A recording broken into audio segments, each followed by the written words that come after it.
સ્તવન કરું, સ્તવન કરું, સ્તવન કરું ઈસુ તારું.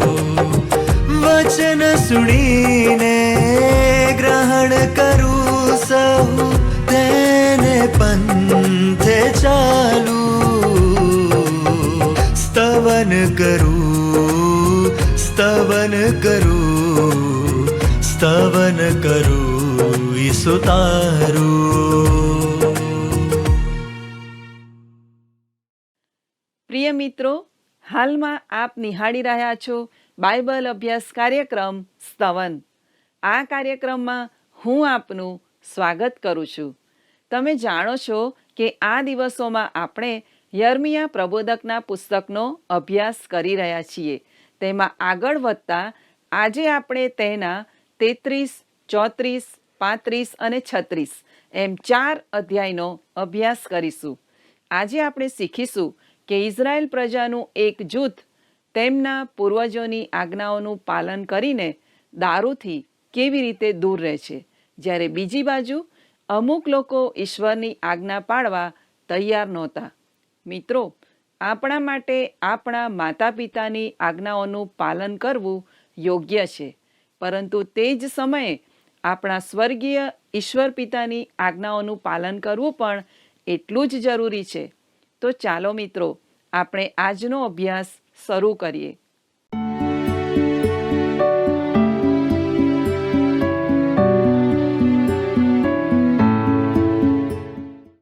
નમસ્કાર મિત્રો, હવે આપણે યર્મિયા 33મા અધ્યાયથી આજનો અભ્યાસ શરૂ કરીશું.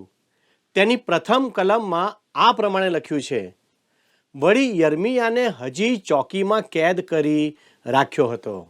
એટલામાં યહોવાનું વચન તેની પાસે બીજી વાર આ પ્રમાણે આવ્યું. વહાલા મિત્રો, અહીં તમે જુઓ છો કે યર્મિયા પ્રબોધક હજુ પણ કેદખાનામાં છે. યર્મિયા 33, 2 અને 3 કલમ આપણે વાંચીએ. યહોવા જે જગતનો ઉત્પન્ન કરનાર, તેનો રચનાર ને તેને સ્થિર કરનાર છે, તેનું નામ યહોવા છે. તે કહે છે કે મને હાંક માર, એટલે હું તને ઉત્તર આપીશ, ને જે મોટી તથા ગૂઢ વાતો તું જાણતો નથી તે હું તને પ્રગટ કરીશ. યર્મિયા પ્રબોધક કેદમાં હોવા છતાં તેને ઈશ્વર દ્વારા ખેતર ખરીદવાનું કહેવામાં આવ્યું હતું. યર્મિયાએ વિશ્વાસથી ઈશ્વરના આદેશનું પાલન પણ કર્યું, પરંતુ તેના મનમાં ઘણા બધા પ્રશ્નો ઊભા થયા હતા. ઈશ્વર યહૂદિયાના લોકોને બાબિલના બંદીવાસમાં જવાની પરવાનગી શા માટે આપી રહ્યા હતા? વાલા મિત્રો, સાચું કહું તો મને લાગે છે કે કોઈ પણ વિશ્વાસીના મનમાં શંકા ઉત્પન્ન થવી તે એક મહાન વિશ્વાસનું ઉદાહરણ ગણી શકાય. અનિવાર્યપણે કોઈ પૂછશે, એ કેવી રીતે શક્ય છે? મારા વાલા મિત્રો, જો તમે ઈશ્વરની સાથે ચાલી રહ્યા છો અને તેમની સાથે સંગતમાં છો તો તે ખૂબ જ અદ્ભુત છે. અને ઈશ્વર એટલા બધા અદ્ભુત ચમત્કારો કરે છે કે અમુક સમયે તમને સમજાતું નથી કે ઈશ્વર શું કરી રહ્યા છે.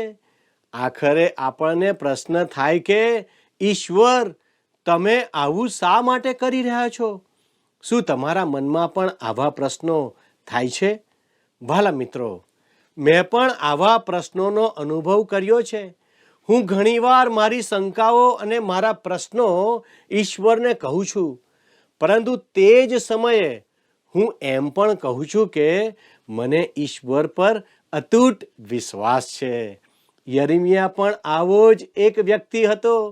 વહાલાઓ, પવિત્ર ગ્રંથ બાઇબલમાં બીજા ઘણા લોકોએ પણ ઈશ્વરને પ્રશ્નો પૂછ્યા હતા. હબાકૂકના પુસ્તકમાં આપણે જોઈએ છીએ કે હબાકૂક પાસે ઘણા પ્રશ્નો હતા. યુના પ્રબોધક પાસે પણ ઈશ્વરને પૂછવા માટે કેટલાક પ્રશ્નો હતા. મારા વાલા મિત્રો, આવા પ્રશ્નો વિશ્વાસના અભાવનો ખુલાસો કરતા નથી. જ્યારે આપણે એવો દોડ કરીએ છીએ કે આપણે ઈશ્વરના માર્ગો સ્વીકાર્યા છે અને તેમને સંપૂર્ણપણે આધીન છીએ, જ્યારે આપણા મનમાં ઊંડા પ્રશ્નો હોય છે, ત્યારે હું માનું છું કે ઈશ્વર આપણી પાસેથી સૌથી વધુ પ્રામાણિકતાની અપેક્ષા રાખે છે અને તેમણે આપણને વચન આપ્યું છે, મને હાંક મારો અને હું તમને જવાબ આપીશ અને હું તમને મહાન અને શક્તિશાળી બાબતો બતાવીશ જેના વિશે તમે જાણતા નથી. વહાલા દર્શક મિત્રો, હવે ઈશ્વર બીજો સમુએલ તેના 7મા અધ્યાયમાં દાઉદ સાથે કરેલા કરારને ફરીથી પુષ્ટિ આપવા જઈ રહ્યા છે. તેમણે દાઉદ સાથે કરાર કર્યો કે તેના સિંહાસન પર સદાકાળને માટે એક વ્યક્તિ બેસશે. હવે યર્મિયા પ્રબોધક શું કહે છે તે ધ્યાનથી સાંભળો. યર્મિયા પ્રબોધક 33મા અધ્યાયની 14 અને 15 કલમમાં આ પ્રમાણે કહે છે, યહોવા કહે છે, જુઓ, એવો સમય આવે છે કે જે સમયે ઇસ્રાયેલના તથા યહૂદિયાના લોક વિશે જે સારું વચન હું બોલ્યો છું તે હું પૂરું કરીશ.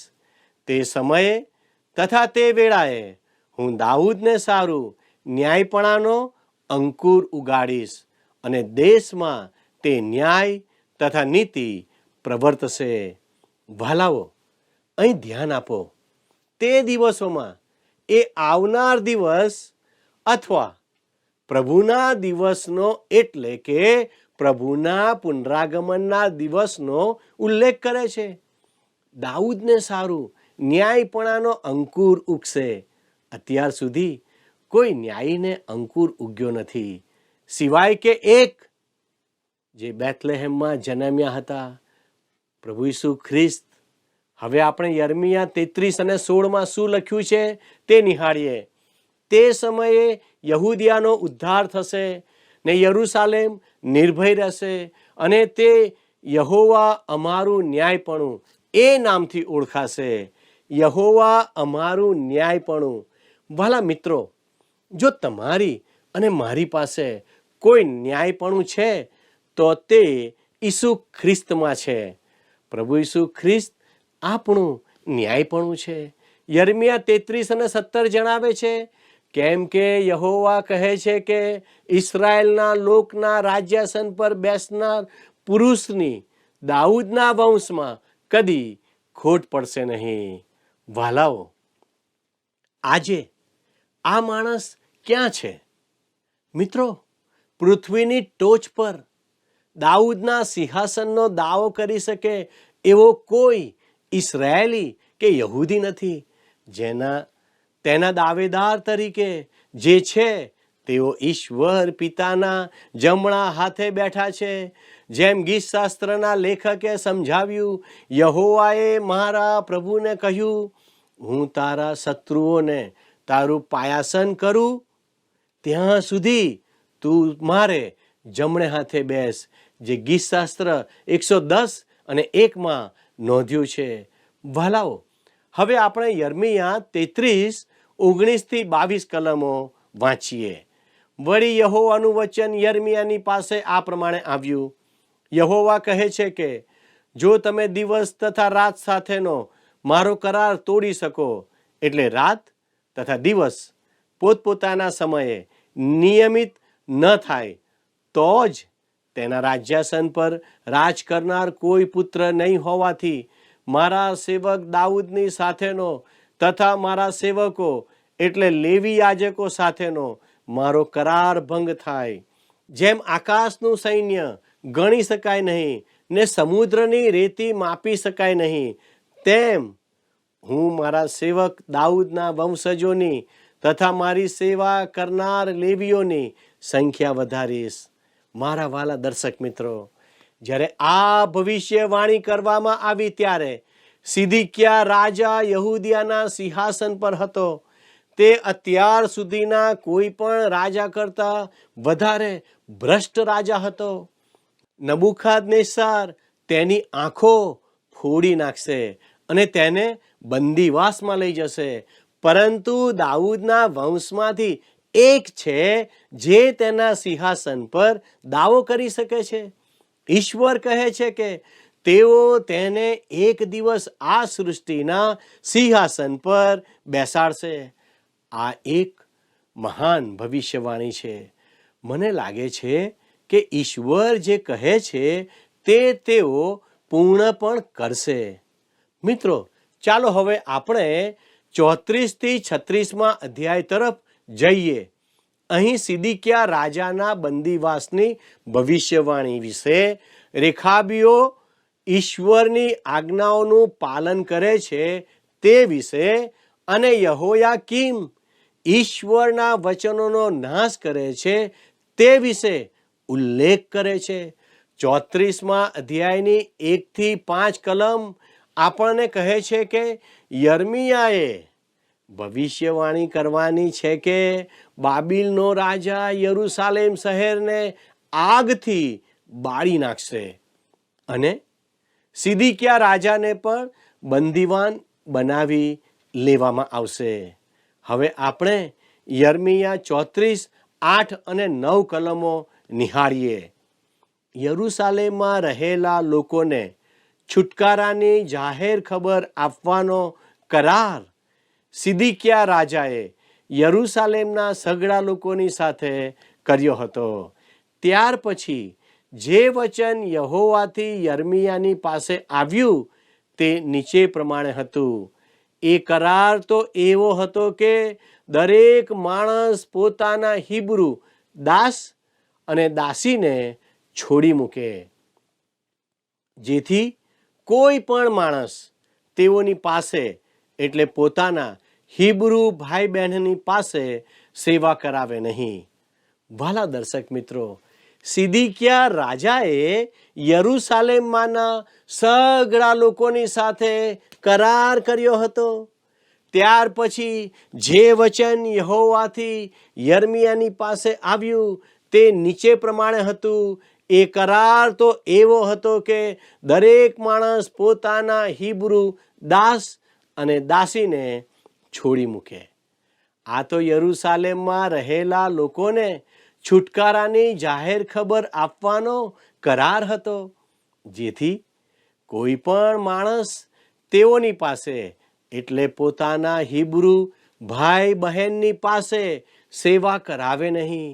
સિદિકિયાએ લોકોની સાથે કરાર કર્યો કે બધા હિબ્રુ ગુલામોને મુક્ત કરવામાં આવે અથવા છોડી મૂકવામાં આવે. વાલાઓ, યર્મિયા 34, 15 અને 16 કલમમાં લખવામાં આવ્યું છે કે વળી હમણાં જ તમે ફર્યા હતા ને તમે દરેક પોતાના પડોશીનો છુટકારો જાહેર કરીને જે મારી દ્રષ્ટિમાં યોગ્ય છે તે કર્યું હતું, અને જે મંદિર મારા નામથી ઓળખાય છે તેમાં તમે મારી આગળ કરાર કર્યો હતો. પણ હવે તમે ફરી ગયા ને મારા નામનું અપમાન કર્યું, ને જેઓને તેમની મરજી પ્રમાણે તમે છોડી દીધા હતા તેઓને એટલે તમારા દાસ તથા દાસીને તમે દરેકે પાછા બોલાવી લીધા છે, અને તમારા દાસો તથા દાસીઓ થવા સારું તેમને કબજામાં રાખ્યા છે.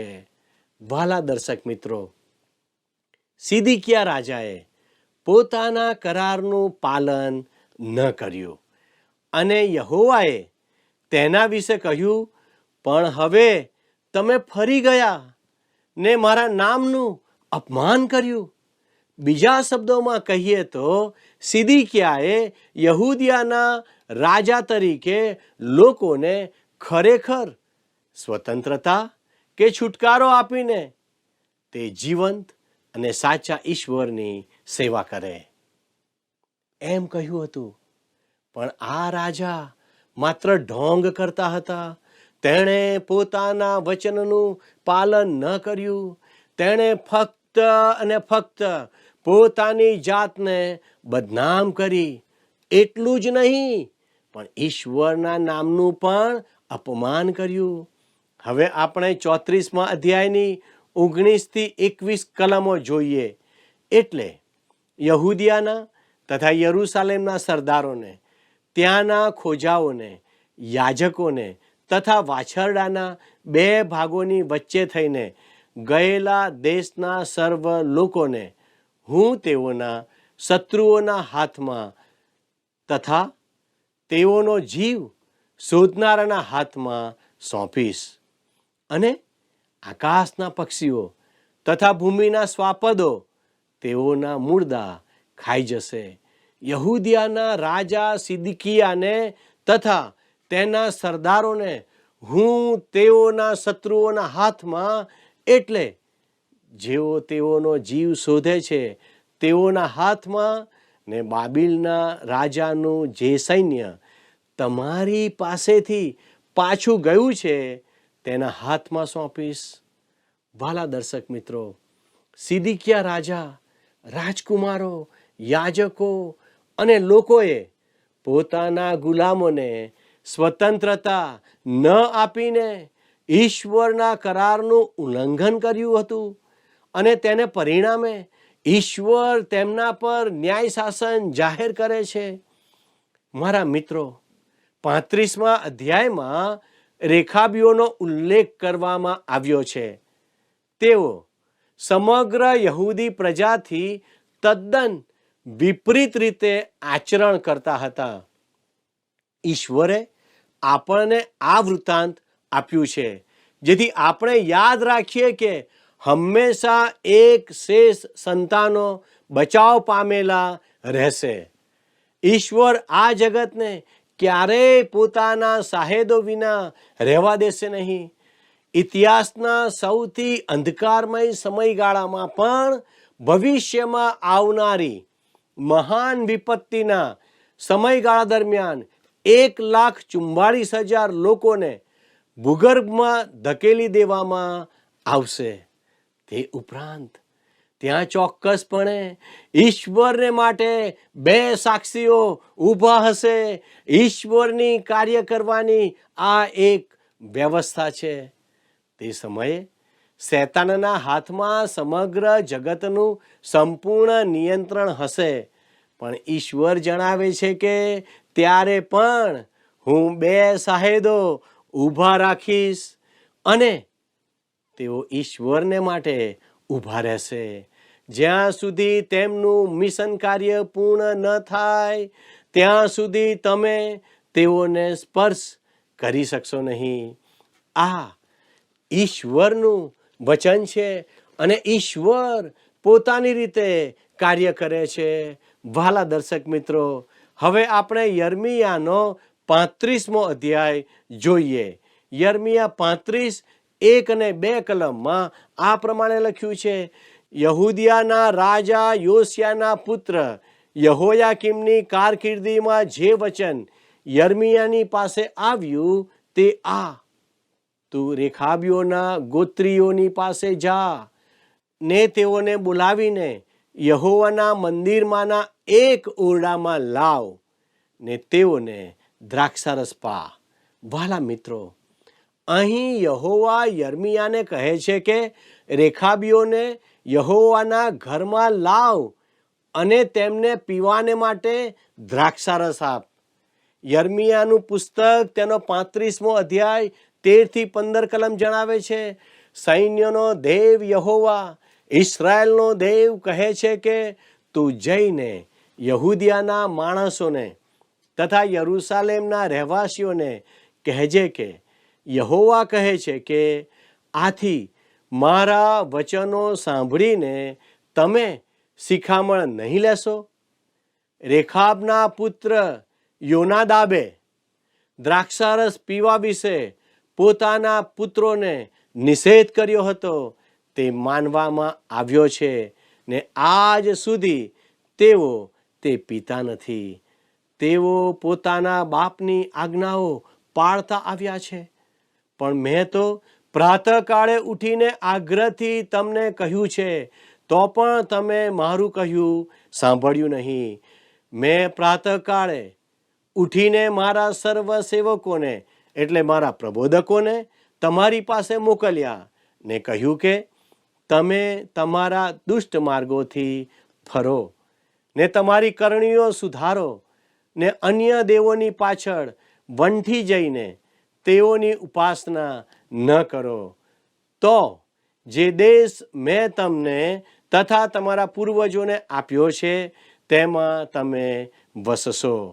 પણ તમે કાન ધર્યો નહીં ને મારું સાંભળ્યું નહીં. વહાલા દર્શક મિત્રો, રેખાબીઓ જેઓ તેમના સાંસારિક પિતાની આજ્ઞાઓનું વિશ્વાસુપણે પાલન કરે છે, અને યહૂદિયાના બાળકો જેઓ તેમના પ્રેમાળ સ્વર્ગીય પિતાની આજ્ઞાઓનું પાલન કરવામાં નિષ્ફળ ગયા છે, તેમની વચ્ચે આ તીવ્ર તફાવત ઈશ્વર દર્શાવે છે. તેથી ઈશ્વર આ અધ્યાયના અંત ભાગમાં યહૂદિયાના લોકો પર દંડની શિક્ષા જાહેર કરે છે અને રેખાબીઓ પર આશીર્વાદ જાહેર કરે છે. વહાલાઓ, હવે આપણે 36મા અધ્યાયમાં આગળ વધીએ. 36મો અધ્યાય યહોવાના વચનો અને ઈશ્વરે પોતાના પ્રબોધક યર્મિયા દ્વારા તેમને મોકલેલા સંદેશાઓ પ્રત્યે યહોયાકીમનું વલણ દર્શાવે છે. યર્મિયા 36 તેની 1 અને 2 કલમ આપણે વાંચીએ. વળી યહૂદિયાના રાજા યોશિયાના પુત્ર યહોયાકીમના 4થા વર્ષમાં યહોવાનું આ વચન યર્મિયાની પાસે આવ્યું. જે દિવસથી મેં તારી સાથે વાત કરી, એટલે યોશિયાના સમયથી તે આજ સુધી ઇસ્રાએલ તથા યહૂદિયાની વિરુદ્ધ તથા સર્વ પ્રજાઓની વિરુદ્ધ જે વચનો મેં તને કહ્યા છે તે સર્વ એક ઓળિયામાં લખ. વહાલા મિત્રો, ઈશ્વરે યર્મિયાને કહ્યું કે તે તેમના આ બધા વચનો એક ઓળિયામાં લખે. તેથી યર્મિયાએ બારૂક દ્વારા ઈશ્વરના આ બધા વચનો લખાવ્યા. પછી યર્મિયાએ બારૂકને તે ઓળિયું યહોવાના મંદિરમાં લઈ જવા અને બધા લોકોના સાંભળતા તે વાંચવા આદેશ આપ્યો. જ્યારે સરદારોએ શું બન્યું હતું તે સાંભળ્યું, ત્યારે તેઓએ બારૂકને બોલાવીને તેમની હાજરીમાં તે ઓળિયું વાંચી સંભળાવવા માટે જણાવ્યું. વાલા મિત્રો, યર્મિયા 36:20-23 જણાવે છે, ત્યાર પછી તે ઓળિયું ચીટનીસ અલીસામાના ઓરડામાં મૂકીને તેઓ ચોકમાં રાજા પાસે ગયા અને તે સર્વ વચન તેઓએ રાજાને કહી સંભળાવ્યા. ત્યારે રાજાએ તે ઓળિયું લાવવાને એહુદીને મોકલ્યો. એલીસામા ચીટનીસના ઓરડામાંથી તે ઓળિયું લાવ્યો અને રાજાના તથા રાજાની પાસે ઊભા રહેલા સર્વ સરદારોના સાંભળતા એહુદીએ તે વાંચી સંભળાવ્યું. હવે રાજા પોતાના હેમંત ગૃહમાં બેઠો હતો અને તેની આગળ સઘળી બળતી હતી. જ્યારે યહૂદીએ 3-4 પાના વાંચ્યા, ત્યારે રાજાએ ચપ્પુ વડે તે કાપીને સઘળીમાં નાખ્યા ને એ પ્રમાણે આખું ઓળિયું બાળી નાખવામાં આવ્યું.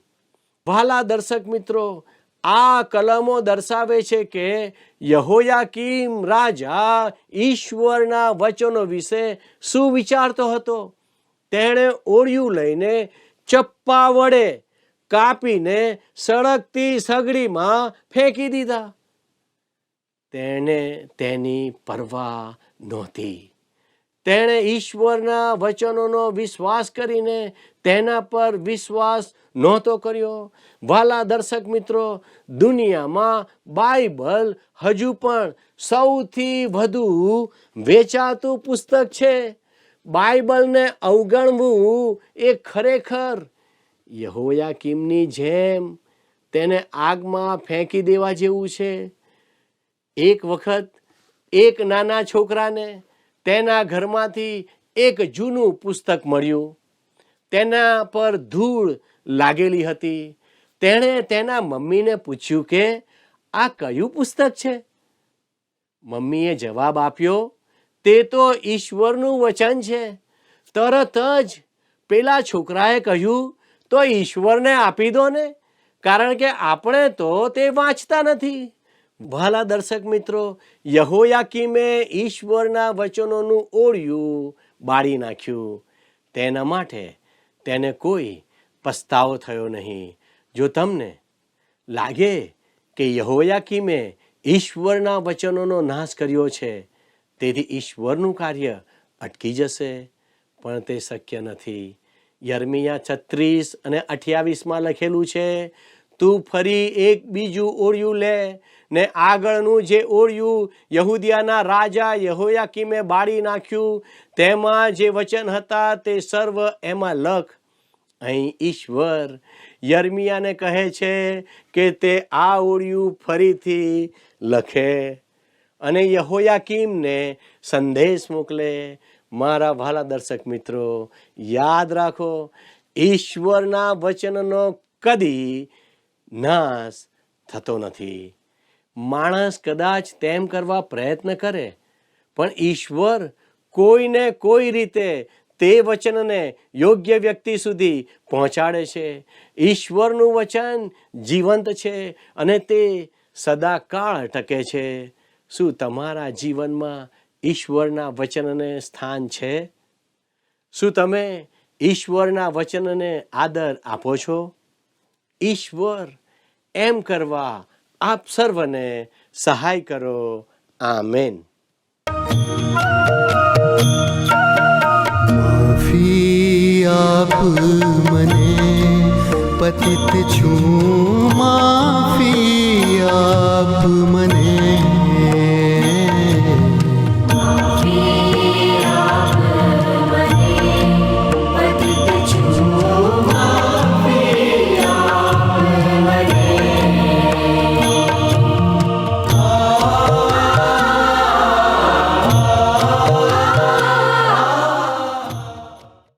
પ્રિય મિત્રો, આજના અભ્યાસમાં ઈશ્વર યહૂદિયાના લોકોને પુનઃસ્થાપનાનું વચન આપે છે, જેમાં આશા અને ઈશ્વરની અનંત દયા જોવા મળે છે. ઈશ્વર આજે પણ આપણા પાપી જીવનને બદલવા માંગે છે. આપણે પણ પ્રભુના જીવંત વચનોને પાળનારા બનીએ. સિદકિયા રાજા અને તેમના માણસો ગુલામોને મુક્ત કરવાના પોતાના વચનથી ફરી ગયા. તેથી ઈશ્વરે તેમના આ વિશ્વાસઘાતને લીધે તેમના પર શિક્ષા જાહેર કરી. વાલા મિત્રો, શું તમે ઈશ્વરને આપેલા વચનથી ફરી ગયા છો? જ્યારે યહોયાકીમ રાજા ઈશ્વરના વચનોને બાળી નાખે છે, ત્યારે ઈશ્વર ફરીથી યર્મિયાને તે વચનો લખવાનો આદેશ આપે છે. તે દર્શાવે છે કે ઈશ્વરનું વચન સદાકાળ રહેશે. આ વચનનો કોઈ નાશ કરી શકતું નથી. મિત્રો, આ કાર્યક્રમ સંબંધી આપના પ્રતિભાવો અમને ચોક્કસ જણાવતા રહેજો. અમારો સંપર્ક નંબર છે 94 29 37 56 10 9429375610. તે સાથે આજના પ્રશ્નનો જવાબ પણ અવશ્ય આપજો. મિત્રો, અમારો આજનો પ્રશ્ન છે, કોણે ઈશ્વરના વચનોનો નાશ કર્યો? એ રેખાબીઓ, બી યહોયાકીમ, સી સાદુકીઓ, ડી પ્રબોધકો. મિત્રો, ગત પ્રશ્નનો જવાબ છે સી 15. ધન્યવાદ. શું તમને આ કાર્યક્રમ ગમ્યો? અત્યારે જ અમને મિસ કોલ કરો